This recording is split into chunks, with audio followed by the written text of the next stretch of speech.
Fantastic. Welcome everyone. I'd like to welcome you to Cradles to Crayons panel on diaper need, an economic and public health crisis. This is our second annual expert panel event in recognition of National Diaper Awareness Week. It's a campaign spearheaded by our great friends and partners, the National Diaper Bank Network. We're so excited to have you here live in our Philadelphia Giving Factory and tuning in through our social media channels. I'm Lynn Margherio, founder and CEO of Cradles to Crayons, a national children's nonprofit organization. And for the past 20 years, we've been working to clothe and equip kids with basic essentials, diapers being one of the most basic clothing essentials for our youngest kids. But even in celebration and reflection of 2 years of direct service in our Giving Factory locations in Boston, Philadelphia, and Chicago, and our new digital platform, Giving Factory Direct, we know there is significant need across the country with a lot of work yet to be done. The National Diaper Bank Network defines diaper need as the lack of sufficient supply of diapers to keep an infant or child clean, dry, and healthy. Diaper need impacts 1 in 3 U.S. families across the United States. Today's discussion is part of our work to raise awareness of diaper need, and I'm honored to be with U.S. Senator Bob Casey from Pennsylvania and 3 passionate leaders working from different sectors towards building more resources for children and families and raising awareness of some of the basic needs that continue to go unmet in our country. I hope through our conversation today, we can not only look at the issue of diaper need from different angles, but also give reason for optimism that there is work we can do to end this crisis for so many families in our country. I'd also like to recognize some incredible leadership in the room with us today. We have Pennsylvania State Representative Tina Davis representing Bucks County and who serves as the Democratic Caucus Secretary.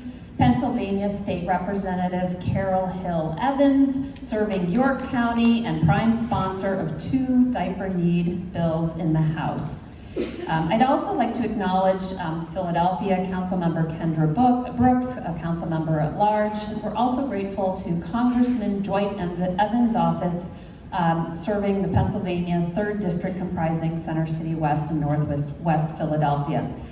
Finally, we are grateful to Pennsylvania State Senator Vincent Hughes, Pennsylvania House Democratic Leader Joanna McClinton, Philadelphia Councilman David O, and Philadelphia Councilman Brian O'Neill, who sent their regrets due to scheduling conflicts. Now, I'd like to introduce our panelists. First, we have U.S. Senator Bob Casey. Senator Casey is an outspoken activist for dignity, a cornerstone of Cradles to Crayons' mission, fighting every day for Pennsylvania families and policies that support them. He is a strong advocate for policies that improve the health care and early learning of children and policies that will raise wages for the middle class. Senator Casey serves on 4 committees, including the Senate Finance Committee, Senate Help Committee, Senate Select Committee on Intelligence. He is also the chairman of the Special Committee on Aging, where his agenda is focused on policies that support seniors and individuals with disabilities. Senator Casey and his wife, Therese, live in Scranton with 4 adult daughters, and I understand now 2 grandsons. Senator Casey is a leading co-sponsor of the bipartisan Senate Bill 304, the End Diaper Need Act, alongside Senator Tammy Duckworth of Illinois and Senator Kevin Kramer of North Dakota. Thank you so much for being here today, Senator.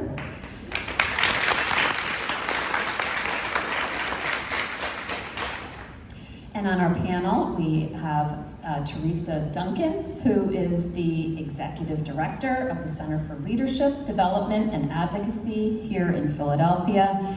Leading CLDA's operations, Teresa is a critical organizer in providing resources like diapers to members of the Philadelphia community. Teresa was one of Cradles to Crayons Philadelphia's first social service agency partners and has been ordering and giving out Cradles to Crayons kid packs for more than 14 years, which is incredible. CLDA's mission is to provide real opportunities for families to participate in making tangible decisions that will advance their ability to gain skills, manage budgets, obtain or maintain employment, and 1,000 other things that life puts in their path.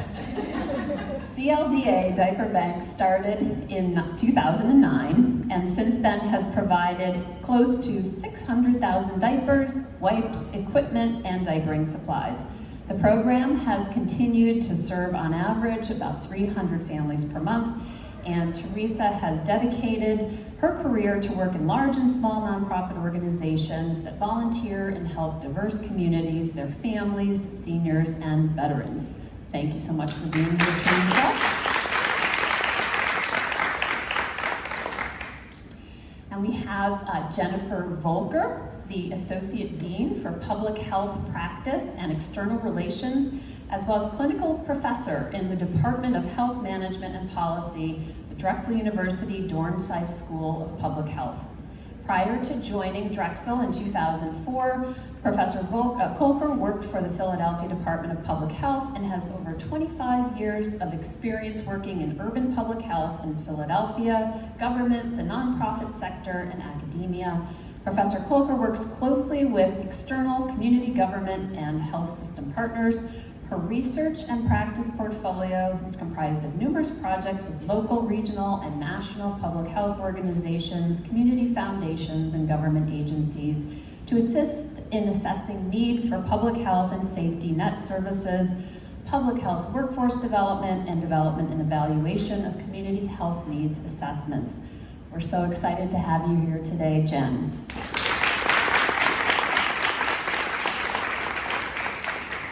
And then finally, we have Rachel Jansen, the Healthcare Marketing Manager at First Quality Enterprises. She joined the company in 2019 and helps to lead and coordinate First Quality's CSR initiatives.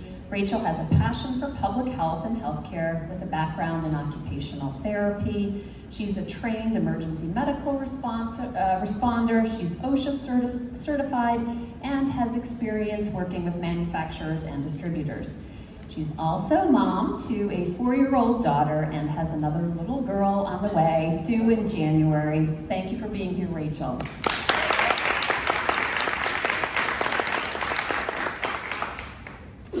So, last week, in honor of National Diaper Need Awareness Week, the team here at Cradles to Crayons Philadelphia was incredibly busy. On Wednesday, they received a visit from State Senator Vincent Hughes with a $250,000 grant funded from the American Rescue Act in support of our diaper program. And on Thursday, in a single day, the team distributed 300,000 diapers to vulnerable families throughout the 5-county region. We were able to catch a few partners who were picking up diapers for their constituents during the event, and we put together this short video. So let's hear what they had to say.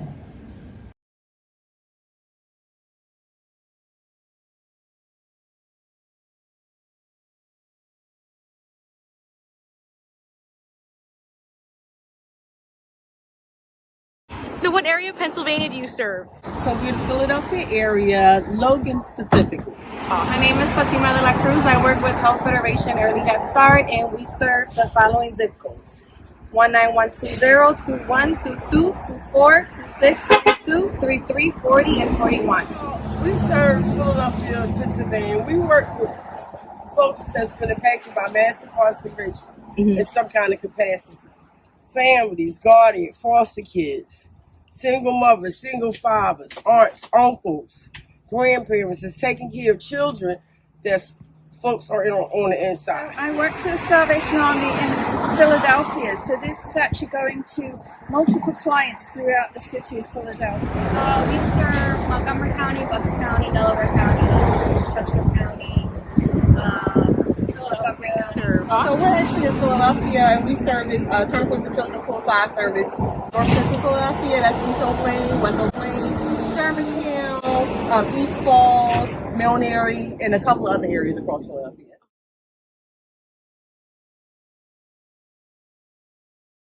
Oh, they are just excited and grateful because us distributing to them takes some of that strain off, some of that financial strain, and they are always grateful. Well, the families, they're always so happy. They're very grateful to be receiving these diapers. Some of them are very low or below low income, so they're really in need and have, multiple children, 3 or 4 children, that even if they have a steady income, they wouldn't be able to afford. Families are really stressed right now, even just paying for basic bills. To be able to get diapers and know that their children aren't going to have to stay in dirty diapers. They can't afford to get them clean ones. I know that sounds silly, but it's true. Typically, we get a lot of asks from our parents, like, do you guys have diapers at the office? Do you have anything that we can have? And whenever we have the ability to say, yes, we do, we have exactly what you need, they get, it's just a huge weight off their shoulders. It's a delight to help them out with that. Anything we can do. Yeah, I think it's just a big relief for them to not, it's one less thing they have to worry about. So a lot of the cases that we are serving, our families are struggling. So to have a service like this where you guys can come in and provide diapers and wipes or whatever resources that you guys give us has definitely been a big help for the families that we serve. The pandemic has affected a lot of our families on top of other, things that may be going on, other barriers they may have come across. So having, resources which are needed, especially for families that have multiples, has been such a big help for our families. Yeah. Also with the barriers that folks are facing today, with the economic issues and not having enough. Having enough to get Pampers, socks, clothes, deodorant, shampoo, as opposed to paying an electric bill, as opposed to buying food. Cradles to Crayons has always delivered that services. And if I could just send you guys some pictures of the effect that folks have, tears in their eye. Yeah. When I say here, take 2 cases of Pampers, take some shoes, take some socks, underwears, take as many hygiene packages as you need to get through. Cradles to Crayons rock. Cradles to Crayons have been such a great help with our families. It's something that the families look forward to receiving because of the need that they have. It's such a blessing to families, and we can't thank you enough.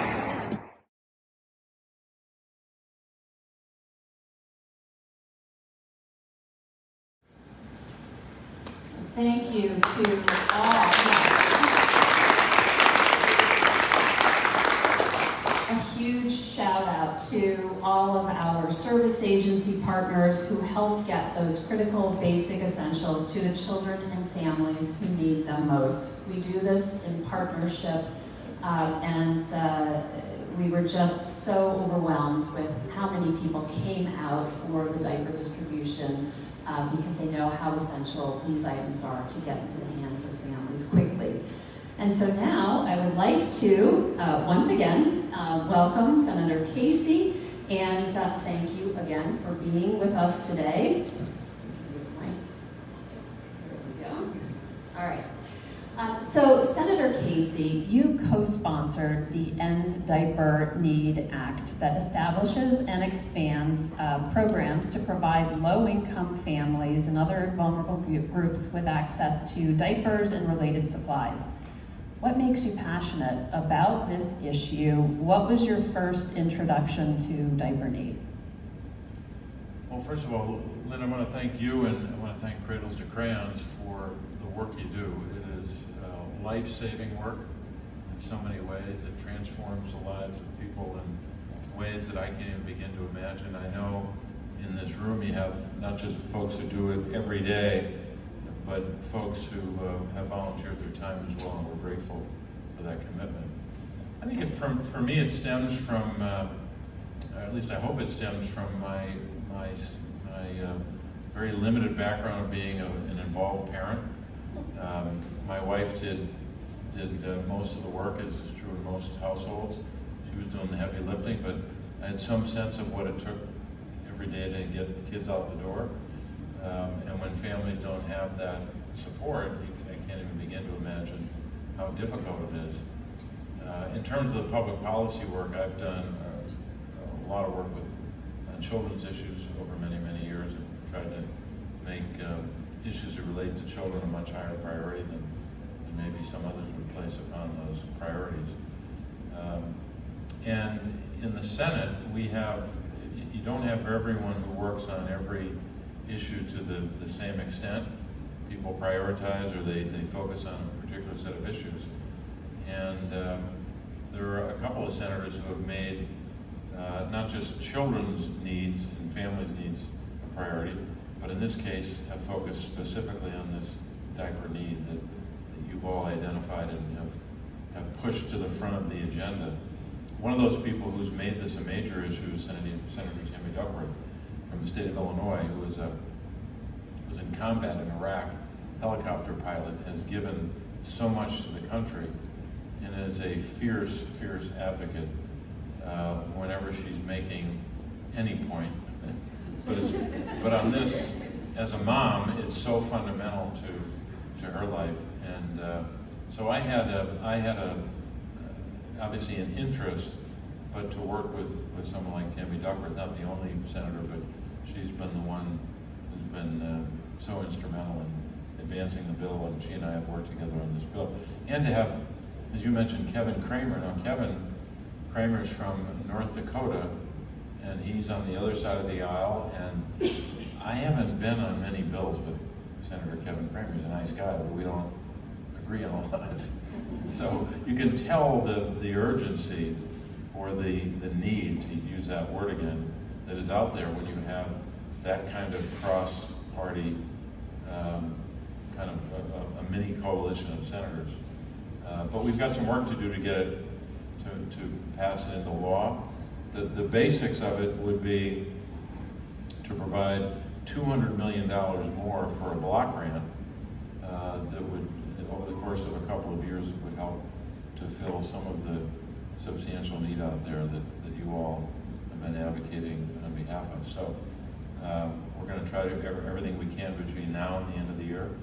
And if we fail and the Congress ends, we'll have to reintroduce it and start up again in 2023 in a new Congress. The good news is, unlike a lot of big issues, this issue should not fall to the wayside if one side takes over the majority. I don't want them to, by the way. But if that were to happen, the need is so great that I think both parties have a real focus on this. Thank you. It clearly is a bipartisan need, and one that covers urban, suburban, and rural communities. And so I applaud you for your work. And we had the honor of having Senator Duckworth join us for last year's panel. So appreciate her leadership and Senator Kramer's leadership on this as well. And we're rooting for you for sure. And so at Cradles to Crayons, we know that diaper need doesn't exist in a vacuum. It's part of a family's ability to cover all of their basic needs. And we know that right now, about 40% of US households are reporting difficulty paying for everyday expenses, from rent to groceries, utilities, and more. And then, so how does your work on mitigating diaper need fit into your broader policy agenda to support children and families? Well, I think it's just so fundamental to the life of a child and the life of his or her family. In this sense, the obvious need a child has, no one, no matter what age you are, even a very small child, there's no way you can exist and have the kind of quality of life we would hope anyone would have if your diapers aren't being changed, you don't have someone there for you who can make sure that something as fundamental a need as changing a diaper is not provided. Secondly, it's also a question for the family, the person taking care of that child. That person has to go to work, has to, if they run out of diapers or have other challenges, they're probably not going to get to work. And that's bad for that individual and their income, but it's also has an adverse impact on the workplace more broadly. So this is a family issue. I think it's ultimately an employment issue, but in the end, it's just basic dignity. I can't even begin to imagine, because I've never faced it in my own family. My wife and I have 4 daughters, all of them adults, as you mentioned, and now have 2 grandchildren, 2 grandsons. But in the world we live in, when a child needs a diaper, you either have one, or you say to yourself, well, I can go down to the store, which is not far away. I can get in a vehicle, go to the store, and when I get to the store, I have the resources to buy diapers without question, and to buy wipes or whatever else I need. So many families have one or more of those pieces missing. They don't have a way to get to the store. The store is far away. And even if they get there, they have limited income.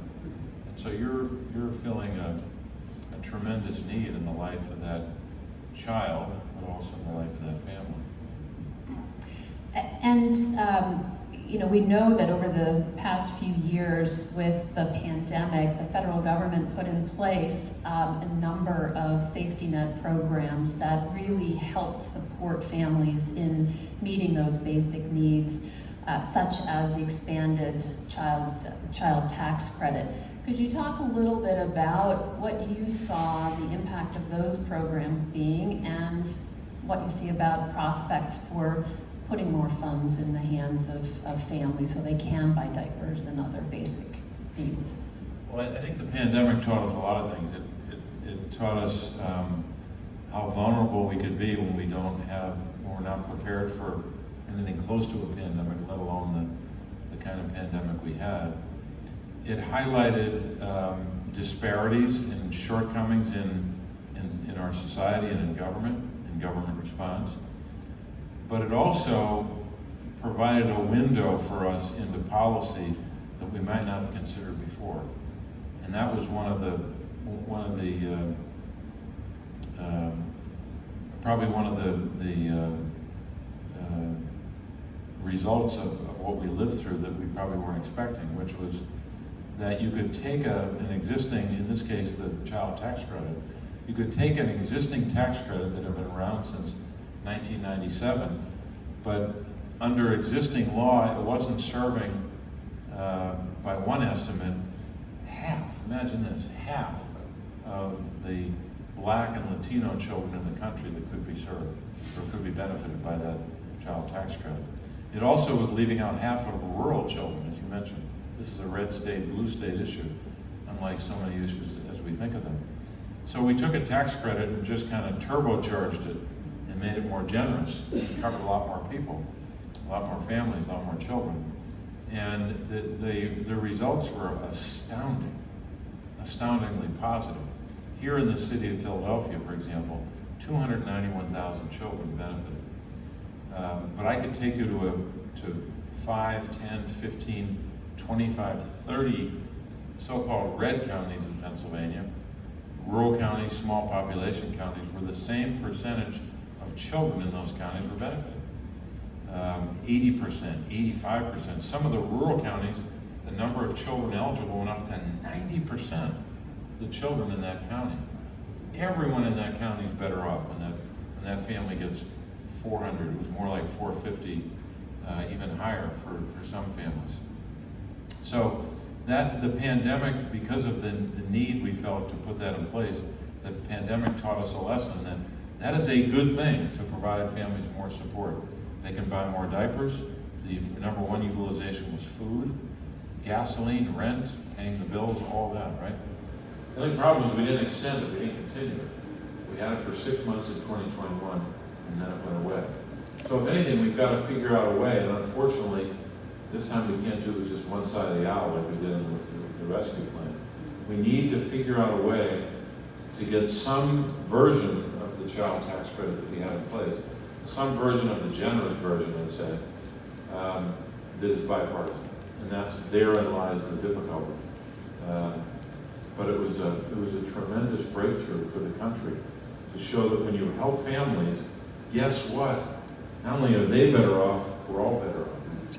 So just by that one provision in the rescue plan, we're able to drive down child poverty by almost half for every child in the country. The only problem is when it was lifted in 2022, that child poverty rate started going back up again. So we have to get back to it in one way or another. But I was happy to hear that when Senator Vince Hughes was here, that he was delivering some of that rescue plan money, because it's still out there, and we're glad to hear that that money is still being used. So are we. No, that's definitely a huge bump for us, and something that we are passionate not just about delivering diapers in the moment to families that need them, but also working with policymakers, working with partners across different sectors to figure out how can we elevate awareness of this need so people are talking about it and figuring out ways that they can make an impact in it. And with that, what I would like to do is invite our other panelists into the conversation. And I'm going to start with that very first question that I asked Senator Hughes. For you, Teresa, how did you get exposed to diaper need? Why are you passionate about this issue? Thank you. My sister and I were in the old Babies R Us on Aramingo Avenue with my grandson, and he needed to be changed. So we took a stroll into the changing room, whereupon we saw a mom who was rinsing out an insert in the sink. And we used to have a nickname for my sister called Miss Nice Nasty. She said, "Oh my goodness, you can't do that no more. Oh, you just can't. That's just," and so the young girl looked at her and said, "I don't get my check until Wednesday." So Dora put her arms around her and said, "What size does a baby wear?" I was like, she's upset. Why couldn't she just buy the diapers? Dora went out. When she came back, she had a case of size 2. And the young woman looked at her and started to cry and said, "Thank you. You don't know what this means to me." And so we cleaned the baby up, put the diapers on, and she left. When we got home, iPad, the laptop came out. We started in search of, why are people needing diapers like this? You know, we could afford to buy diapers almost. But like, why was she so angry about that? And we found this group that was giving out diapers and said, okay, well, let's see if we can do that. We found out we had to be a partner. So as my sister would say, well, let's go in our pocketbooks and we'll do it ourselves. So we started buying diapers ourselves, and we got to the point, my husband, retired firefighter, said, "Not another diaper in this house." He said, "That's going to be a fire hazard." We had diapers everywhere. And so we said, we've got to do something. So at the time, I was working for a tax company, and we had a lot of parents coming in for earned income credit, child tax credit. So I was taking diapers in the trunk of my car and putting them in the back of the office. And when we would finish with their return, I would say, "What size does your baby wear?" And the parent would say, "Why?" I said, "Do you want some free diapers?"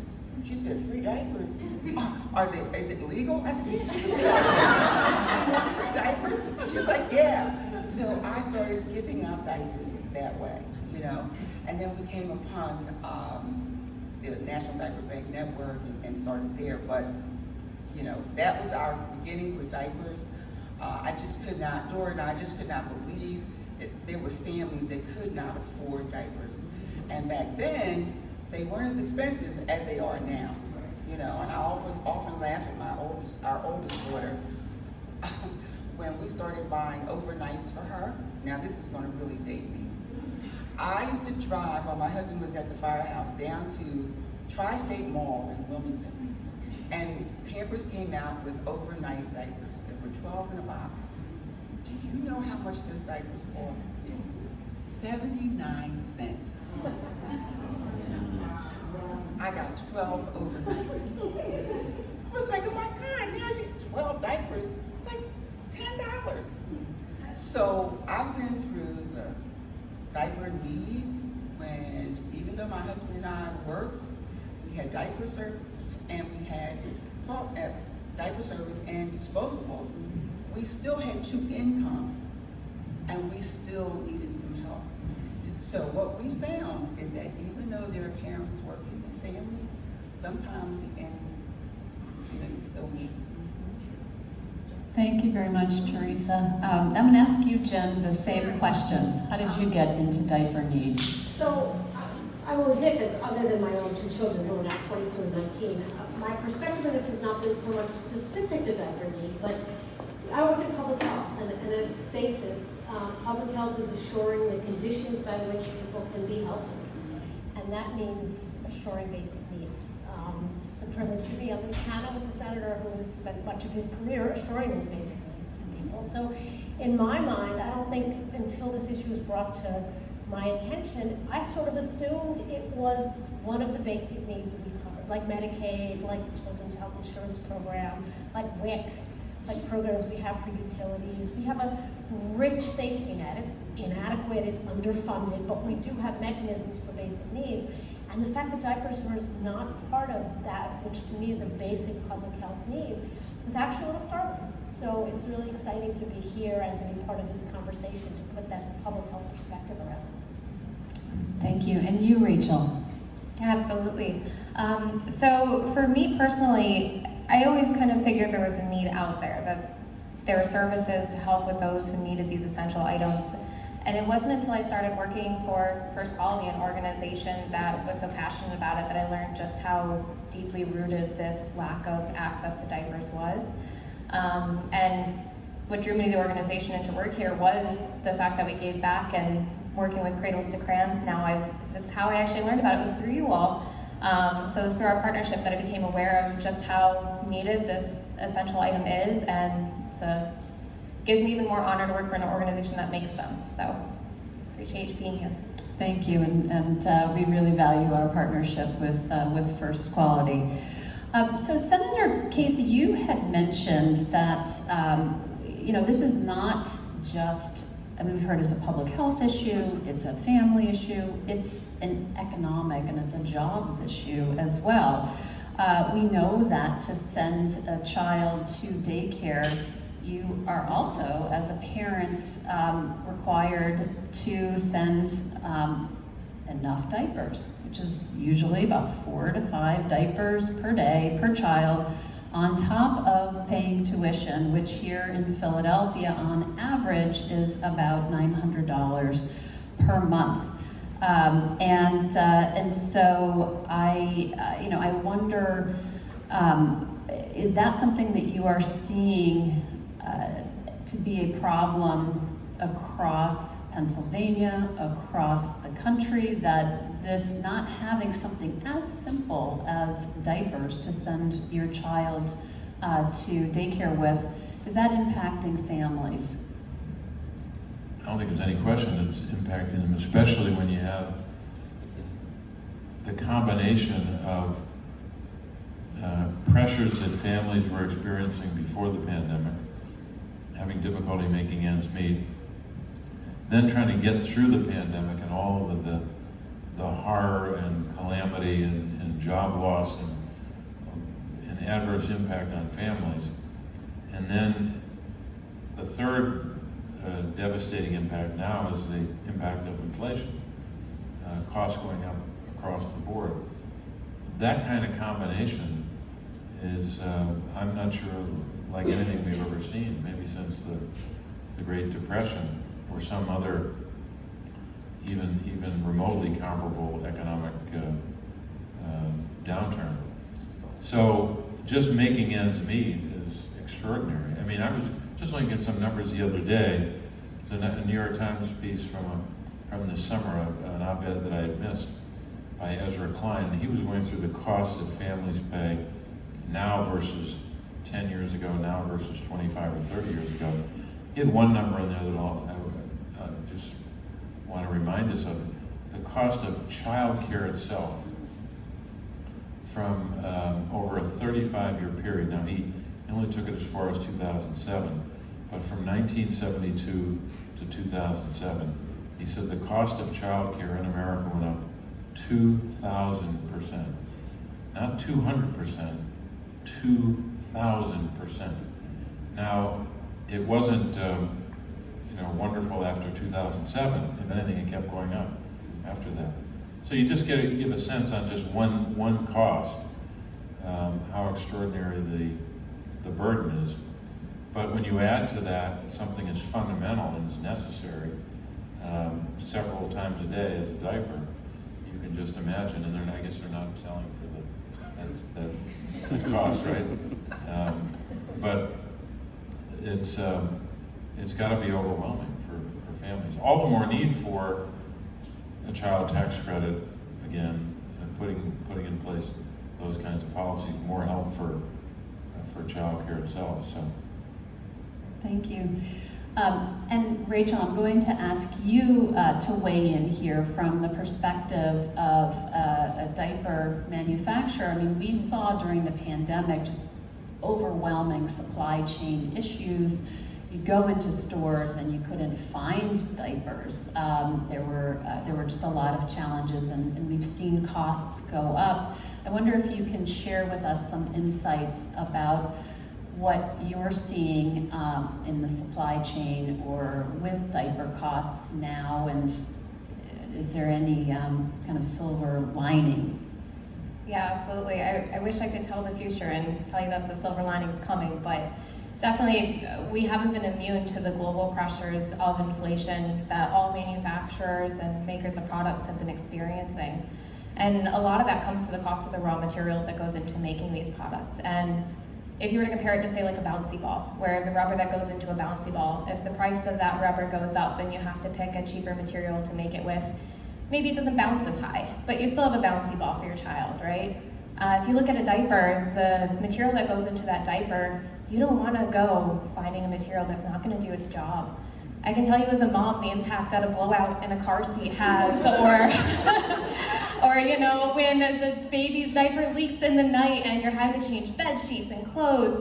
There's costs to it, and most importantly, the baby's health. The materials that go into a diaper are so important for preventing things like diaper rashes as well. So absolutely, we do everything we can to not have to implement a price increase. It's the last thing we want to do. But the fact of the matter is that those materials, as they go up, it has an impact on the economy as a whole, and we have to adapt our business to keep up with that. So, for us, it's always a priority that quality product is quality of life. And the product that we're putting your child in when they wear our baby diapers, that's their quality of life and your quality of life as a parent. I hope that it's going to be getting better soon, selfishly. But yeah, it's absolutely something that I think that we're all feeling that globally, the constraints of that, and like you mentioned, keeping those shelves stocked is so critical, so important, so that these essentials are treated oddly like a luxury when they're not.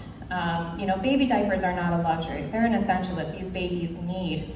And they're treated as if those with the money to pay for them are the ones that should have them, and that's absolutely not true. So it's through partnerships with organizations like yours that we strive as a manufacturer to make the products, the best products we can for those individuals, and to also give back in every way we can for our local communities so that those diapers can be in the hands of the people who need them. Thank you, Rachel. And Teresa, I would love to get your perspective. You mentioned, or you've talked about your diaper bank. Can you give us some insights into how your diaper bank runs today? What are some of the challenges or opportunities you see from that perspective? And then what are you hearing from families right now? What I'm hearing from families that they're glad that we're still around. Things are changing in the city, in the counties, various types of school programs, after school programs, The disability community, a lot of our children are on the spectrum and had incontinence issues where many of their insurance plans are dropping them and are dropping the diapers from them. So we see an increase in those youth and adult diapers along with the others. Our diaper bank had to go mobile during the pandemic. It was hard because everything was closed, people were in, people weren't really taking a chance to come out. And so we had to position ourselves that we were sort of like a food truck, a diaper food truck, if you will. And we actually partnered with Phil Abundance. People come out for food, they'll come for the diapers. And we were all over the city. We were partnering with police community relations units that were out in the community trying to do various things, but people still needed those diapers. Okay. All right. Okay. Because sometimes I have a big mouth.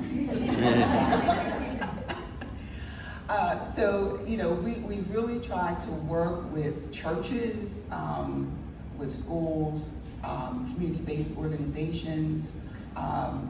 Cradles has always been there as our rock. We instituted a program called I Care. And that was the need for, during COVID, for all of the health kits. And you spoke about that earlier. People were washing their hands like never before.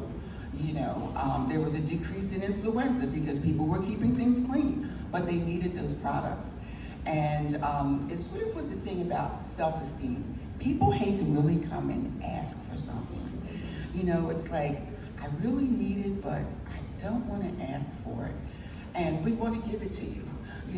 We understand. Some of us have been in that position where we had to ask for things that we did not have. And so we understand how when the shoe was on the other foot. And parents came to us and said, I'm looking for a job and this is really helping me out. I'm making sure that my child can go to daycare because the subsidy is so small. Where we did a little survey with the Early Learning Resource Centers and found out there are 47,000 plus kids in daycare in Philadelphia County alone. And those are the children that need diapers. So, yeah, you're not going to go anywhere with the diapers. We're going to be still coming in. But looking at what we actually did, working with other community organizations, other partner agencies, even with nursing homes. There are nursing homes where someone may pass and there's still, the insurance is still sending the diapers. Well, some of our big kids that are on the spectrum need those diapers, so they sanitize them. So there is a need out there, and some people will come up to us and I just need. Or we'll have guys that come up and say, yeah, I need some diapers for my grandchild. Okay, what size? Well, how much do they weigh? Oh, you're a big kid. And we'll say, get on the phone and make a call. So we're also seeing, Lynn and the panel, more grandparents raising grandchildren and younger grandchildren. And they already have an economic constraint with their Social Security and a small pension. And now they have the grandchildren who need the diapers. So we're seeing more of them. So we're trying to be out there. Well, it sounds like you've been really creative and finding very important partnerships and ways to meet people where they are and where you're seeing a need. So thank you. One more thing, Lynn. People don't want you to be afraid to come to them where they live. That's a huge piece. You can stand back and say, well, you can come over here and get the diapers because everything's all nice and quiet. But if they don't have to travel, and you can meet me in my neighborhood at a rec center, at a synagogue, or wherever, and you come to my neighborhood because you care about me, that's a big piece. Yes. That's a big piece. Jen, I'm going to ask you now to help us sort of take a step back, and can you share anything from your research that speaks to diaper need as a public health issue? Sure. I mean, we talked a little bit about this in terms of just basic needs and poverty. I think there see it as sort of three pieces that are all interrelated. There's obviously the health impacts of diaper poverty on the kids, and you actually alluded to that a little bit. Diaper rash, urinary tract infections. We know that families who are experiencing diaper need have more trips to the pediatrician's office to manage these things. And I had no diaper need when I had my kids, but I know what a bad diaper rash is like and how hard it is and how difficult it can be to get that under control without a trip to the pediatrician's office. So there's that basic health implications for kids. Then there's the poverty aspect, and we know in public health that poverty is a risk factor for poor health, any kind of poor health. So for every dollar that you're spending on diapers, it's money that you can't be spending on healthy food or kids' Tylenol or other basic needs that you may have, heat, housing, all of the other things that again go into those conditions that enable us to be healthy. There was a study the Philadelphia Department of Public Health just put out yesterday, 44% of Philadelphians who have given birth or families who have given birth in the last year experience some kind of poverty. It's almost half. That's a lot. That's a lot of need, and that's a lot of trade-offs people are making every single day about where to spend their resources. And then finally, there's there's the immediate and the long-term and the intergenerational impact of stress and trauma and mental health, and what it is like for any of us and any of you who have had young kids. It's stressful enough. But when you don't have a diaper, you're being reminded 10, 12 times a day that you are unable to provide the basic needs for your kids. That's like someone's like hitting you 12 times a day, saying you're not good enough, you're not doing it well enough. That also increases visits to the physicians for maternal depression. Maternal depression then cycles into when somebody has their next kid. And that's not just immediate stress, but that's long-term stress and trauma, not only on that mom, but on other people in the household. Siblings are witnessing that, grandparents are witnessing that, other family members. So the implications for just a kind of societal level of stress and trauma by not being able to do the basic thing of providing for your kid, that's like at the most basic, that's whether you're a mom, dad, grandparent, that has ongoing effects. And we know in public health that trauma and stress leads to poor health outcomes much later on in life. So it all comes full circle. Jen, I was, as you were saying that, I was going back in time to when my daughter, Kira, was a newborn. I was a new mom, first-time mom, and I remember getting up in the middle of the night and standing over her bassinet and just looking to make sure she was breathing. And I just felt this extreme sense of vulnerability. There is this life that is dependent on the decisions and the actions that I take and my husband take, and the safety, the basic needs, having a warm place to sleep, a roof over our heads.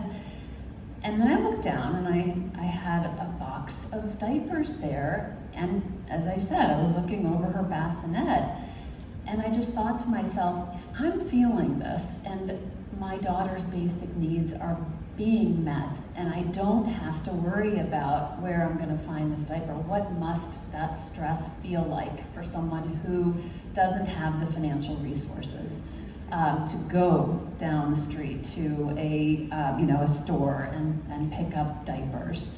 And so there's definitely reality to what you're saying. I appreciate that. Anything shocking?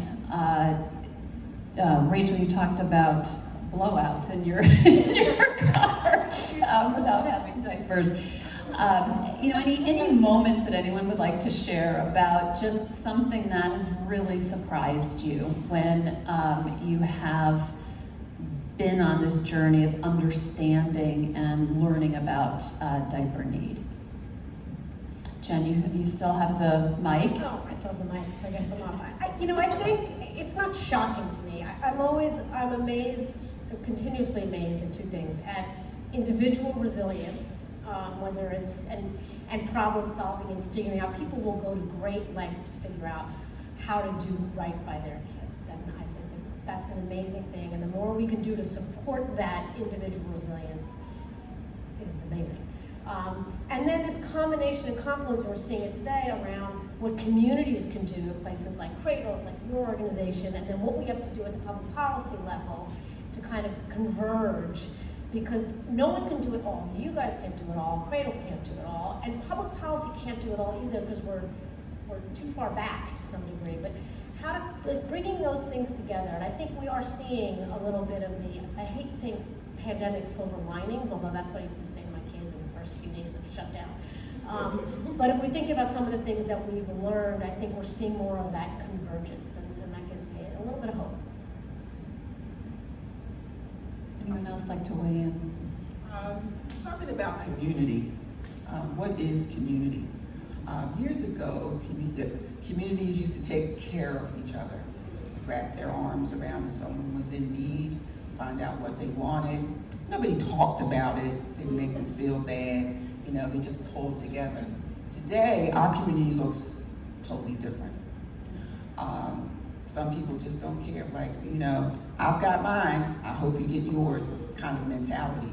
And those of us who stick out there, put the effort, the commitment, the integrity to do what we say we're going to do for those members of the community who are in need, who don't have.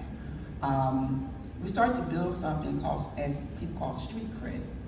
And so when you go into a neighborhood that's a little strange, and you've been out there helping those people and being their community, then that's a little tough, rough edges. They say, okay, you know, Nana's here, Miss Teresa's here, you know, Diaper Bank's here, we're going to be okay. And you're now able to talk to those members who were caregivers and never wanted to come out before, but even the newer residents of our communities that are coming. They may come, they come through the airport, they give them all that wonderful package, and then they disappear into the fabric of the community. And so we go out and we roll out and say, where are you? We're here to help you.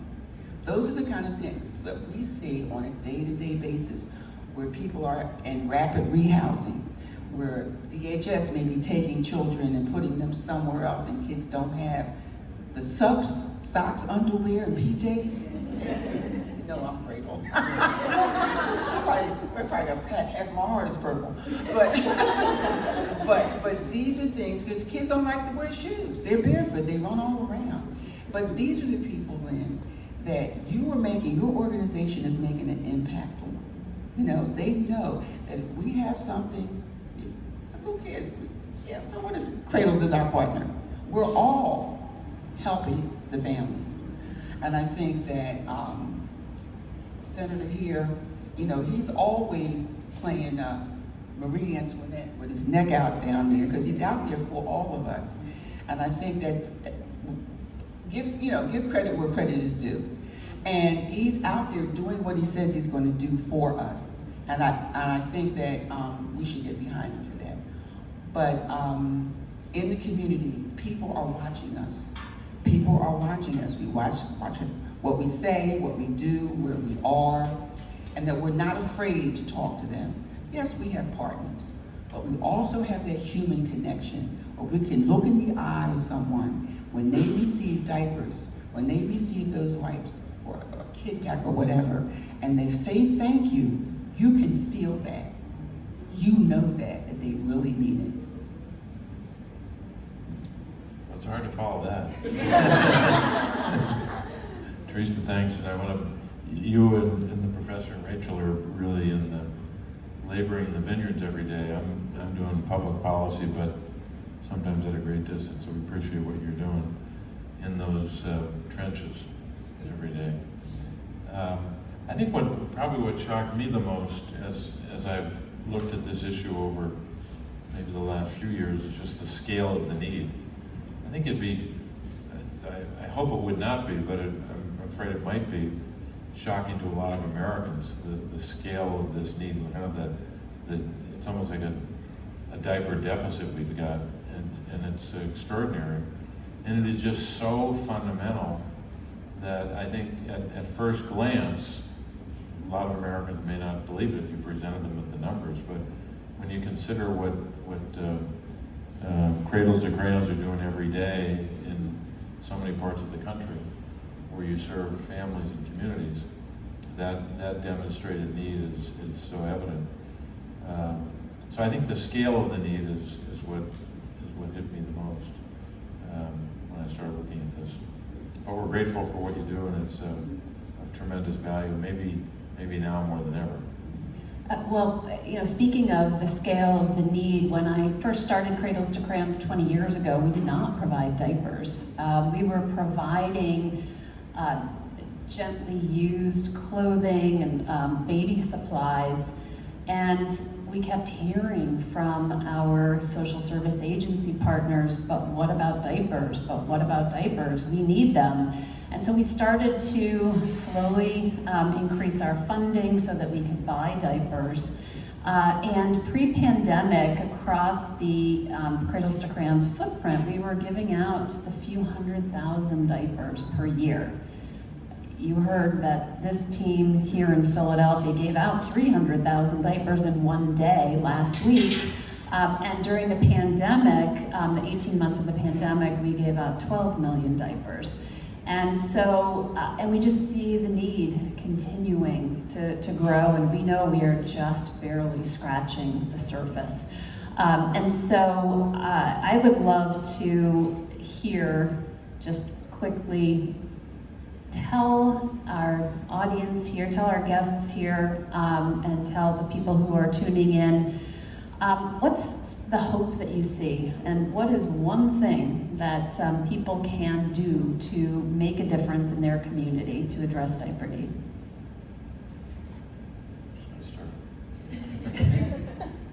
Do everything you can to support Cradles to Crayons. How about that? Start with that. No, and help us pass legislation. Obviously, not just this one bill, but also other efforts to provide more funding, even for often just for existing programs that just need additional appropriations. I'd like to second that, and that smaller diaper banks throughout the state are still trying to reach those rural areas, and so that needed funding. Also in our Black and Indigenous diaper banks across the United States are being hit really, really hard. And so their unique needs are for demographics and working with populations who may be coming out of, let's say, incarceration and taking over their families again. So I think that more of these grants and bills that are in the House and in the Senate, both state and federal, need to have some. I would agree. The hope I have is that we're seeing diapers as a basic need, and we're recognizing the need for basic needs to be met. And I think, to reiterate, vote. And vote not just around issues specific to this, but vote for people and policies that will lift up families, that will cover paid time off for parents, that will enable families to come out of poverty and live less stressful lives. I guess for me personally, I would urge people to get involved. From companies that need to reflect internally, every organization is offering a service, a product that is a niche area needed by various nonprofits across the country that can help our communities become better. And I can speak from personal experience that working for an organization that has taken that leap, that's gotten involved, that it's impacted me personally. So if you go to your employer and point out ways, hey, we could be helping with this. It'll help with a lot of different things. A lot of people are having trouble with staffing right now, with labor shortages. A great way to keep employees is getting involved like this. I remember very distinctly earlier this year, we participated in the Giving Factory virtually, where we opened it up to our teams.